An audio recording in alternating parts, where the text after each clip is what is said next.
You have to do the sterile open suctioning. This is the closed inline suction, and this is through a ventilator. You can do this through a trach, or you can do it through a ET tube. This is a traditional 24-hour, or we used to call them 24-hour, but they keep them in longer now, change them out as needed. But this is an inline suction catheter, closed system. You have a bag with a catheter inside of it. It's in a sterile bag, so it's still sterile, okay, but it's in a bag, much more convenient for your ventilated patients. So I'm gonna slide this down a little bit and show you the technique, and I'm gonna get y'all to try it. So if you want to stand up and record this, you can. So again, this would be attached to your suction tubing here. Okay, I don't have it attached, but that's where that connection would be. You have a little port here, that's for normal saline or bland therapy to help go down to the ET tube to kind of loosen up secretions. So that's a little port here for a pink bullet, we call them pink bullets, 3 cc or 5 cc pink normal saline syringe full of normal saline. And here's where you apply vacuum. You squeeze that to apply vacuum. Now that can be kind of, you need to be kind of cautious about that, because there's 2 ways you can do this. You can twist it around and it locks into place, or you can't squeeze it.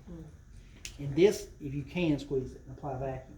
But if you don't lock it and the patient rolls on this or something heavy gets on it, you're going to be applying continuous negative pressure to the circuit. And that's going to take away from your tidal volume, your oxygen. Does that make sense? So you want to make sure once you get done suctioning, you want to lock this into place so you don't have to worry about volume depletion or oxygen depletion or whatever. Okay?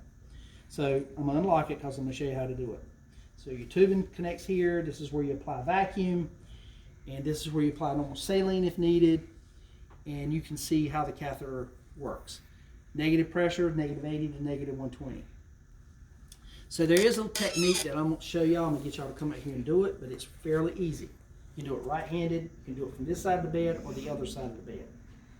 So what I like to do with a gloved hand, just not a sterile glove, just a regular gloved hand, I like to hold it, support it, hand underneath like this.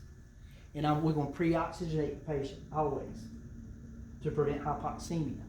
So we're going to pre-oxygenate them for a couple minutes, and then I'm going to come up here as ready to suction. Patient probably is going to be normally in a 30-degree angle, probably like this. They're required mostly to have patients in that kind of an angle, 30 degrees.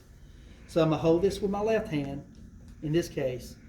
And the catheter, if you look at it, you want the ventilator circuit above so it stays like this. You want to advance it a little bit. Then if I need normal saline, I can put normal saline down the tube, because you want to get it past this point, the tip of the catheter.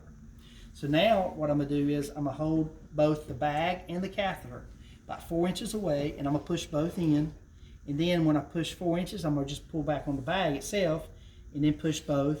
Just pull back on the bag, push both, pull back on the bag. You see what I mean? And then when I get it in, I'm going to continuously hold suction on the way out. And you have 15 seconds to hold suction. So this takes a lot of practice to do, because here's what it looks like in real time. I'm going to hold this, pre-oxygenate, advance it past this point here, saline, and then I'm going to go.